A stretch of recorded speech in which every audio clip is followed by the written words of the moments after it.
Oui, je crois qu'on se retrouve encore pour une vidéo en lien avec Marvel et en lien avec le personnage le plus fort, le plus puissant de l'univers Marvel du côté du MCU. Alors, tu vas me parler de Thor, je te dirai non. Tu vas me parler de Captain Marvel, je te dirai non. Tu vas me parler de Cathy dans Shang-Chi, je te dirai non. Je te parle de Wanda. Tu vas me dire, et Loki? Oui, bon, écoute, hein. Wanda, elle est très forte. C'est vrai que Loki en soi est plus puissant que Wanda par rapport à son évolution dans Loki saison 2, mais aujourd'hui, on ne parle que de la Scarlet Witch. Parce qu'on a eu, on n'y croit pas, encore une fois, c'est à vous de voir, mais on a eu du nouveau concernant son histoire qui aurait dû être utilisée ou en tout cas évoquée dans Doctor Strange in the Multiverse of Madness par rapport à la fin de WandaVision. Sachez qu'il faut avoir vu Doctor Strange 2 pour véritablement tout comprendre de cette vidéo. Sachez que cela nous vient d'un scooper, scoopeuse, My Time to Shine, vous n'y croyez pas, bah écoutez, tant pis, c'est pas très grave, c'est en fonction de vous, il n'y a aucun souci, je respecte totalement le fait que vous y croyez ou que vous n'y croyez pas, c'est en fonction de vous. Mais, dans un premier temps, où sont mes manières? Bonjour. Très content de te retrouver aujourd'hui donc pour cette nouvelle vidéo. Tu as vu? Il y a un petit changement dans le décor, vous allez comprendre très vite pourquoi, je l'expliquerai à un moment donné ou pas, on verra ça évidemment, de toute manière vous le saurez. Mais parlons, si vous le voulez bien, de ce que nous a proposé My Time to Shine concernant Scarlet Witch. Pour rappel, Scarlet Witch, elle est apparue pour la première fois, on va faire un bref récapitulatif, un bref historique, dans Captain America, le soldat de l'hiver, dans la scène post-générique, numéro 1, si je ne dis pas de bêtises. Ensuite, on l'a vu dans Avengers, l'ère d'Ultron, puis dans Captain America, Civil War, puis dans Infinity War, Endgame, on l'a revu évidemment dans WandaVision, alors certaines personnes me parleront de What If, on peut, même si bon, c'est particulier, et on l'a revu évidemment dans Doctor Strange, in the Multiverse of Madness. Et oui, tu as entendu que j'ai eu un relent. Je viens de manger. Ça pose un problème à quelqu'un? Non. On continue du coup. Donc oui, on a véritablement un personnage qui se développe d'une certaine manière parce qu'elle a toujours été gentille, bien qu'elle soit dans certains films vue comme une menace, notamment du côté de Civil War, et aussi supposément du côté d'Avengers, l'ère d'Ultron, mais surtout du côté de Doctor Strange, dans lequel elle est l'antagoniste principale. C'est vrai, et ça je vais vous en reparler, la grande époque WandaVision, c'est vrai que lorsqu'on avait fait les critiques, les théories, etc. lors de WandaVision, je m'étais dit, bah c'est pas possible, Wanda elle peut pas être si méchante, Wanda c'est le personnage le plus puissant, oui, qui ne contrôle pas forcément tout le temps ses pouvoirs, mais en même temps, elle a, tu vois, une évolution qui va tendre vers la gentillesse en soi, même si elle n'a jamais été méchante. On avait même fait un pari avec Mikey, je lui avais même acheté le jeu, je crois que c'était Horizon Forbidden West, je crois que c'était celui-là, parce qu'on avait fait un pari, on s'était dit, bah, l'un achète un cadeau à l'autre, et il avait gagné, je lui avais acheté ce cadeau. Et du coup, par rapport à tout ça, on a compris que Wanda était bel et bien l'antagoniste dans WandaVision, en soi, même si ce n'était pas la seule, puisqu'il y avait le Sword d'une certaine manière, il y avait aussi White Vision, donc The Vision, et on l'a revu du coup dans Doctor Strange in the Multiverse of Madness où elle a été l'antagoniste totale. Je vous rappelle les faits.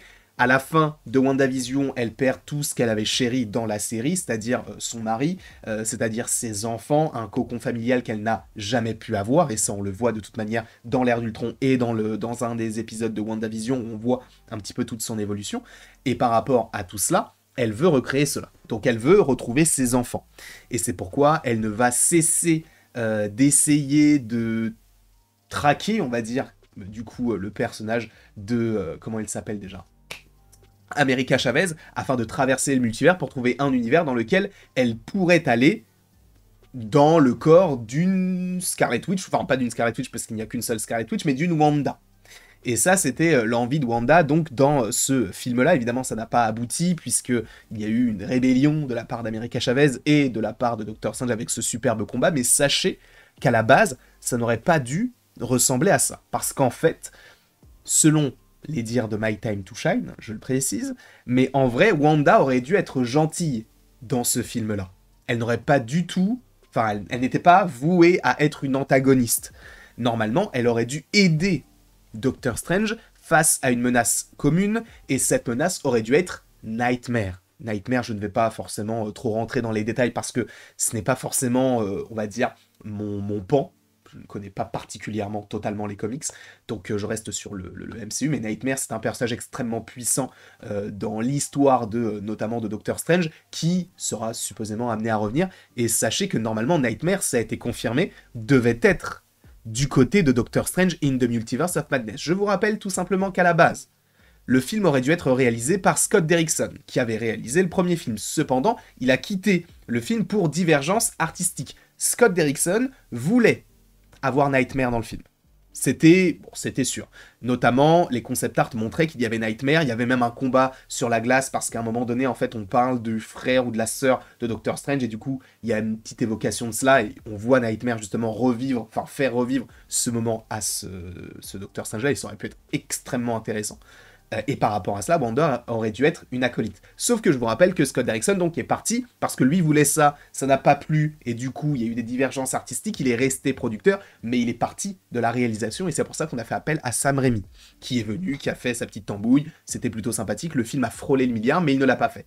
Et du coup, on a eu l'absence de Nightmare. Alors, pour autant, il jouait là-dessus dans les trailers en disant chaque nuit le même rêve, chaque nuit le même cauchemar. Je vous rappelle que Nightmare, en gros, c'est cauchemar en français. Et du coup, on se disait, Nightmare, finalement, c'est peut-être pas Wanda l'antagoniste, c'était Wanda. Elle n'était pas contrôlée par qui que ce soit, c'était son but. Enfin, c'était sa destinée de devenir ce qu'elle est aujourd'hui, donc la Scarlet Witch. Et là, elle est un peu mise de côté. Mais normalement, elle aurait dû être une gentille dans ce film et aider Doctor Strange à affronter Nightmare. Et du coup, elle n'aurait pas dû être l'antagoniste principal de ce film-là. Sachez que, à la base, donc, c'était une gentille, sauf que lorsque ça a changé, qui a été décisionnaire là-dedans, c'est Kevin Feige.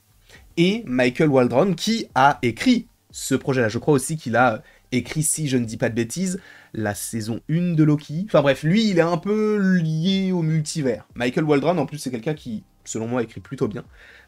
Et donc, ils se sont dit non, vaut mieux pas utiliser Nightmare maintenant, faisons de Wanda une antagoniste. Et pour beaucoup, ça a déplu. Cependant, pour moi, je trouve que c'est un super move. Pour quelle raison ? Pour la simple et bonne raison que, aujourd'hui, du côté du MCU, on se dit on n'a plus de gros méchants. On a eu Wenwu, mais Wenwu, dans les comics, c'est pas forcément le méchant auquel on pense, sachant qu'ils l'ont mixé un peu au mandarin. On a eu Arishem, mais Arishem, c'est très particulier dans un univers très particulier des Éternels. On n'a pas eu de grands méchants. On a eu Kang, mais ils l'ont raté. On a eu MODOK, mais ils l'ont raté. Donc là, ils ont réussi, c'est con à dire, mais c'est le cas, ils ont réussi à bien développer ce personnage-là de Wanda pour en faire une antagoniste, et du coup de se garder Nightmare pour plus tard. Parce que oui, selon ce qu'a entendu My Time to Shine, il se pourrait plutôt que, du coup, Nightmare soit utilisé pour plus tard. Tout comme Kton, qui n'est autre qu'une sorte d'être démoniaque, qui aurait dû apparaître dans ce film-là, et qui finalement va être gardé, supposément, on verra si c'est véritablement le cas, pour un film Scarlet Witch. Sachant qu'on sait que le film Scarlet Witch arrive, alors pour quand, je ne pense pas qu'on devrait l'attendre maintenant, parce que je vous rappelle que Scarlet Witch, dans certains comics, c'est une mutante, que la future saga, c'est la saga des mutants, donc on suppose assez aisément que Wanda va se développer du côté des, on va dire, des êtres mystiques, tout comme Blade, Moon Knight, etc., supposément, Doctor Strange, etc., et peut-être aussi du côté des mutants. Donc, peut-être un film qui arriverait, je dis n'importe quoi, pour 2027-2028. Ça va mettre du temps, mais il faut bien la développer. Ils nous le doivent. Et en plus de ça, en faisant cela, sachant qu'elle a beaucoup tourné du côté de Marvel, elle a fait plein de films d'un coup, là, on va dire qu'elle se plaît dans tout ce qu'elle fait à côté, et c'est cool, comme le fait Tom Holland aussi, mais on sait à un moment donné qu'il va revenir, et il va même revenir pour Spider-Man 4. Elle, ça va être la même chose, elle va revenir pour Scarlet Witch, et pour tout le reste, parce que c'est le personnage central. Elle était là lors de la phase de l'Infinity Saga, parce qu'elle a eu des pouvoirs en lien avec la Pierre de l'Esprit, elle est en lien avec le multivers par rapport à ses pouvoirs, et en plus de ça, elle a eu un gène supposément mutant, qui va la connecter avec les X-Men supposément par rapport à la suite. Donc, oui, pour moi, Wanda, par rapport à tout ça, c'est l'être le plus important du MCU. Par rapport à son développement, parce qu'il y a beaucoup de choses qui s'articulent autour d'elle. Voilà, on verra comment ça va se passer pour la Mutant Saga, mais en tout cas, voilà ce que j'avais à vous dire concernant donc ce que nous savons, entre guillemets, par rapport à Doctor Strange in the Multiverse of Madness et le développement qu'aurait dû avoir Wanda. En tout cas, je vous remercie beaucoup d'avoir été présent devant cette vidéo. N'hésitez pas à l'aimer, à la partager, à la commenter et à vous abonner si ce n'est pas déjà le cas. Et après tout ceci, il ne me reste plus qu'à vous dire à la prochaine pour la prochaine. Et encore une fois, merci beaucoup à vous. On se retrouve dans quelques temps pour de nouvelles aventures. D'ici là, passez une agréable vie